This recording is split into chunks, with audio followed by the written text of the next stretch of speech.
Bismillahirrohmanirrohim. Assalamualaikum warahmatullahi wabarakatuh.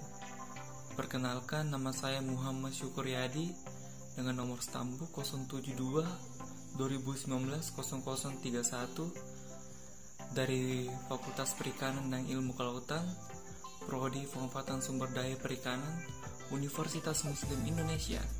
Ingin memaparkan materi yang berjudul Metode pengoperasian alat tangkap UHT atau pole inline. Adapun definisi dari alat tangkap UHT merupakan salah satu jenis alat penangkap ikan yang dapat diklasifikasikan sebagai alat pancing yang biasanya khusus dipakai dalam penangkapan ikan cakalang atau Katsuonus pelamis.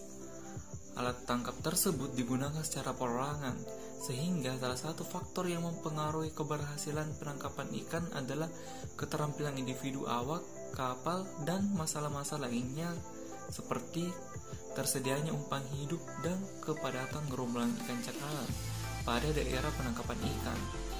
Hasil tangkapan berupa ikan-ikan pelagis, terutama ikan cakalang, walaupun ada ikan tuna yang ikut tertangkap. Bagian-bagian alat tangkap UHT yaitu pertama joran. Joran atau gala yang digunakan terbuat dari bambu yang cukup tua dengan tingkat elastisitas yang cukup baik.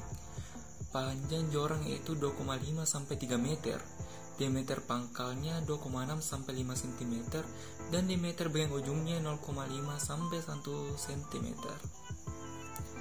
Bagian kedua yaitu tali pancing.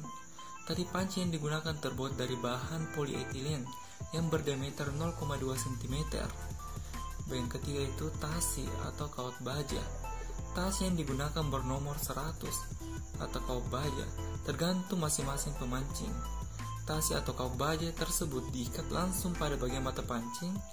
Fungsinya untuk mencegah putusnya tali pancing akibat gaya tarik beban dan gigitan ikan. Panjangnya 10-15 cm. Dan alat bagian yang keempat yaitu mata pancing. Mata pancing yang digunakan tidak berkait balik. Mata pancing tersebut bernomor 2,5 sampai 2,8. Pada bagian atas mata pancing terdapat timah yang membentuk silinder dengan panjang 3 cm dan diameter 1 cm. Yang bagian luarnya dibungkus dengan nikel sehingga lebih mengkilap dan menarik perhatian ikan target. Sedangkan pada sisi luarnya terdapat cincin sebagai tempat mengikatnya tasi atau kawat baja. Pada bagian mata pancing dilapisi oleh gunting tali rapia atau bulu ayam yang diikat dengan monofilamen. Yang kelima itu rumpun. Rumpun digunakan sebagai alat bantu penangkapan, dipasang pada kedalaman 500 sampai 1000 meter.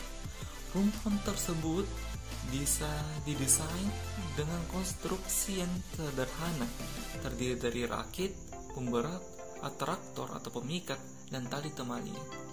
Rumpun terdiri dari rakit apung yang dipasang permanen dengan jangkar yang mencapai kedalaman sampai 2000 meter, dan sepanjang tali jangkar dipasang daun-daun kelapa atau daun lainnya yang merimbun dan tahan lama di air. Selanjutnya itu persiapan operasi penangkapan. Adapun persiapan yang dilakukan yaitu persiapan teknis.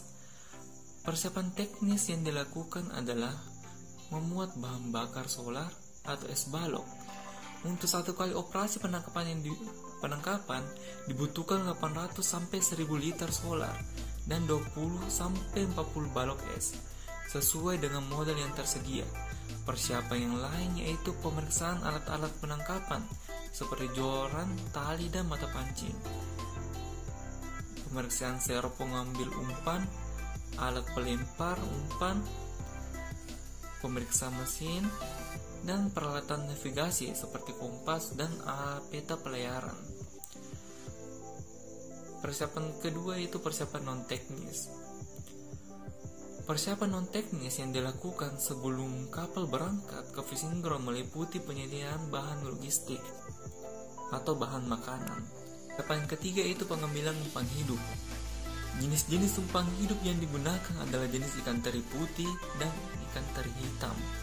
Di antara umpan tersebut, umpan yang paling banyak digunakan adalah ikan teri hitam, karena jenis ini tahan lama di antara jenis umpan yang lain. Adapun metode operasi penangkapan ikan, yang pertama dilakukan yaitu pengintaian gerombolan ikan. Pengintaian gerombolan ikan dilakukan oleh boy-boy bekerja sama dengan kapten. Pengintaian dilakukan di tempat yang paling tinggi yaitu di anjungan kapal dengan menggunakan alat bantu berupa teropong. Cara untuk mengetahui ada tidaknya gerombolan ikan pada suatu perairan yaitu dengan memperhatikan adanya burung yang terbang dan menukik ke permukaan laut, adanya gerombolan lumba-lumba, dan adanya percikan air yang juga menjadi tanda adanya gerombolan ikan pada suatu perairan. Yang kedua itu persiapan sebelum memancing. Pada saat boy-boy melakukan pencarian gerombolan ikan, pemancing mempersiapkan alat tangkap masing-masing dengan menyambungkan tali sekunder yang sudah ada mata pancingnya ke tali utama. Setelah boy-boy menemukan gerombolan ikan, maka boy-boy segera memberitahu kepada kapten dan menunjukkan arah di mana gerombolan ikan tersebut berada. Kemudian boy-boy memperingatkan kepada seluruh pemancing untuk bersiap-siap memancing dan mengambil posisi di haluan kapal. Yang ketiga itu menarik gerombolan ikan ke haluan kapal. Perairan yang diketahui terdapat gerombolan ikan didekati dengan perlahan-lahan dari sisi kiri atau kanan kapal.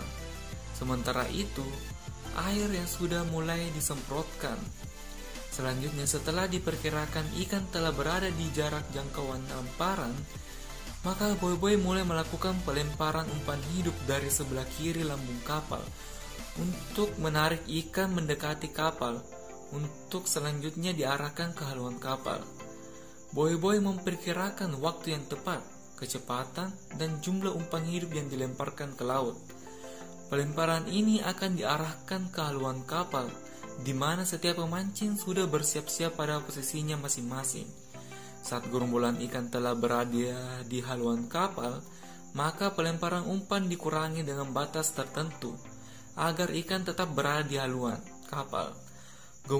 Gerombolan ikan harus tetap dipertahankan agar tetap di permukaan dengan mempercepat frekuensi pelemparan umpan berikutnya. Pelemparan umpan hidup akan semakin dipercepat dan tidak terputus-putus bila ikan sudah aktif dan mulai rakus memakan umpan. Yang ketiga itu pemancingan. Pada saat gerombolan ikan cakalang sudah berada di sekitar haluan kapal atau area pemancingan, kapal berhenti, namun mesin tetap dihidupkan untuk mengantisipasi berpindahnya gerombolan ikan, sehingga mudah dikejar kembali. Pemancing kemudian dilakukan dengan menurunkan mata pancing ke dalam air di tengah-tengah semburan air sambil digerak-gerakan atau disentak-sentakan secara perlahan-lahan sehingga nampak seperti umpan hidup sungguhan. Hal ini dimaksudkan untuk memberi refleksi atas pemancingan dan umpan tiruan terhadap penglihatan cakalang. Kemudian pemberian semburan air yang dimaksudkan untuk mengaburkan penglihatan ikan cakalang terhadap mata pancing, pemancing, dan kapal. Ikan yang menyambar mata pancing segera ditarik atau disentakkan ke arah atas, ke arah belakang. Kemudian ikan akan terlepas dengan sendirinya dan jatuh di atas geledak kapal.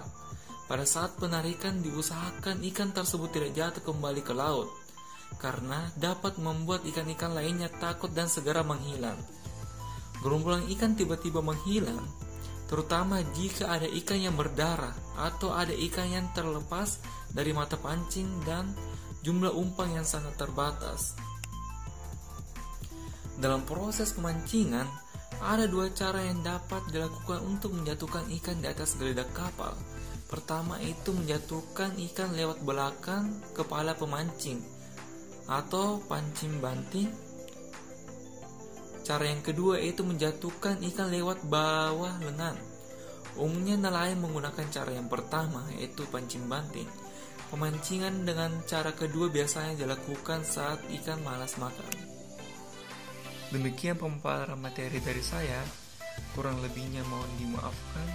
Billahi taufik wal hidayah. Wassalamualaikum warahmatullahi wabarakatuh.